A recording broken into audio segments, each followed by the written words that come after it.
Yang kotor itu sebenarnya air atau peradaban kita. Hukum alam itu bersifat pasti, tetapi dia tidak bisa memilah siapa pelaku dan siapa yang korban. Bencana kita itu setiap tahun itu terus meningkat ya. Tidaklah seseorang itu akan sangat kaya, kecuali ada orang yang terampas haknya.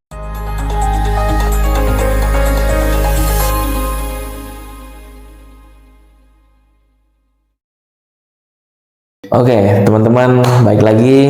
Terima kasih masih stay bersama kami. Nah, selanjutnya masuk di segmen terakhir. Nah, hari ini sebenarnya selain banyak bencana juga banyak juga movement-movement yang kita lihat, Kak. Anak-anak muda ini banyak juga, kayak misalnya mulai pemungutan sampah di sungai, terus juga mulai juga aware terhadap lingkungan. Ini kan sebenarnya yang kita lihat ini lagi marak juga nih, Kak, terkait masalah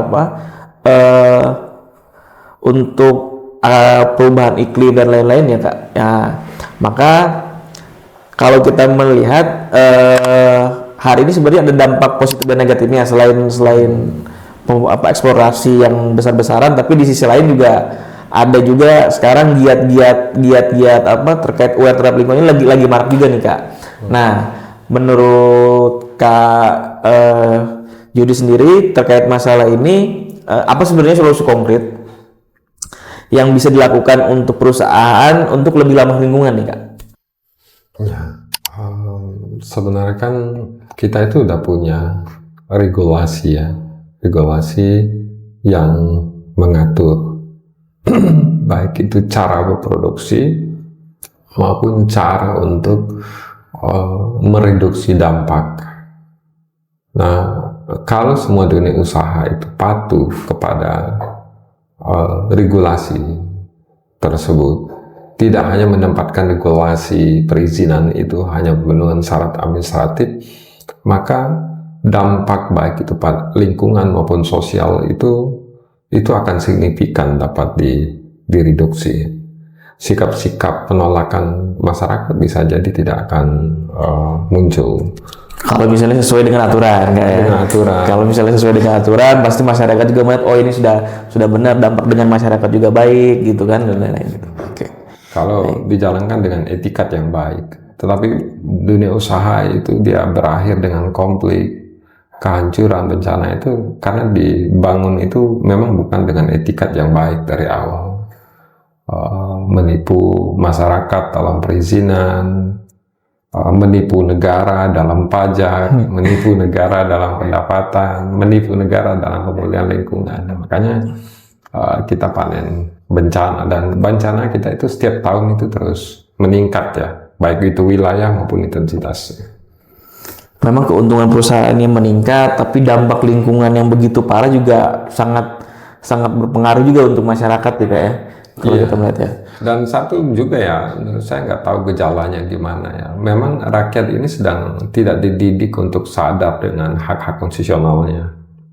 Kadang kan bencana itu di Indonesia, bencana itu nggak bisa dinampikan lagi. Dia buah dari industri ekstraktif dalam hal ini pertambangan, kayu dan perkebunan.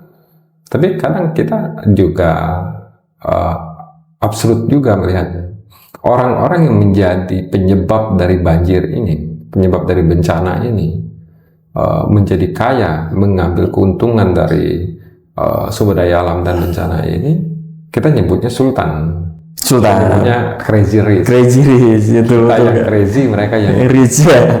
betul, sepakat Kak.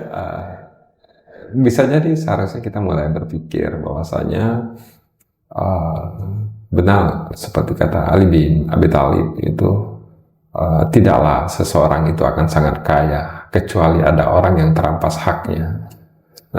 Di Indonesia itu sebenarnya nyata, dan tidaklah ada rakyat itu akan terampas haknya kalau negara itu menjalankan fungsi dan perannya. Sekarang kita panen bencana, rakyat sengsara, itu karena negara itu mengkhianati fungsi dan perannya. Gitu.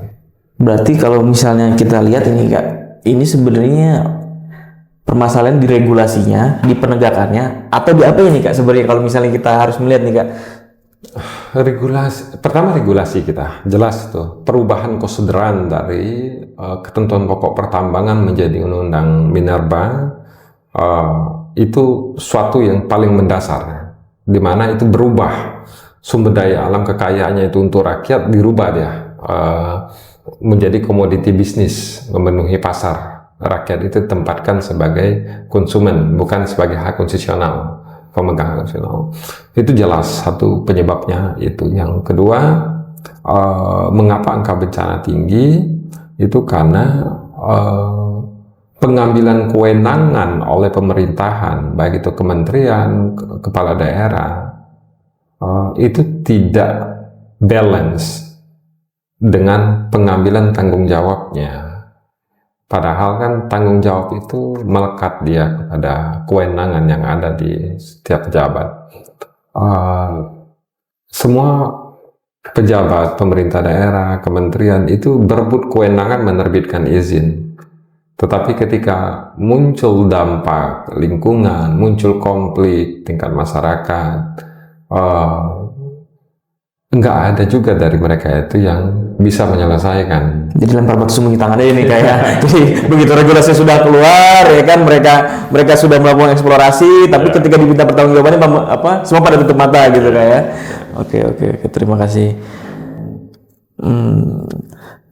Dan terakhir nih Kak, pesan-pesannya untuk juga para pendengar dan juga para penonton podcast Simbiosis ini apa nih Kak untuk teman-teman semua, dan juga harapannya ke depan untuk juga bisa yang pertama sama-sama menjaga lingkungannya nih Kak. Mohon disampaikan ya. Iya. Kalau kita pergi ke hulu Sungai Ciliwung di Jawa Barat sana, itu hulu itu jernih sekali. Kita minum pun segar. Tapi kalau kita jalan selusuri Ciliwung itu sampai ke daerah Condet sana, itu Sungai Ciliwung itu udah hitam. Terus Sungai Ciliwung ini kan sampai ke laut. Kita pergi ke laut itu, di laut itu muaranya itu juga kotor. Nah, air yang sama kita lihat di hulu tadi, terus yang di Ciliwung, terus di laut. Ketika turun hujan itu airnya jernih, bening. Jadi yang kotor itu sebenarnya air atau peradaban kita.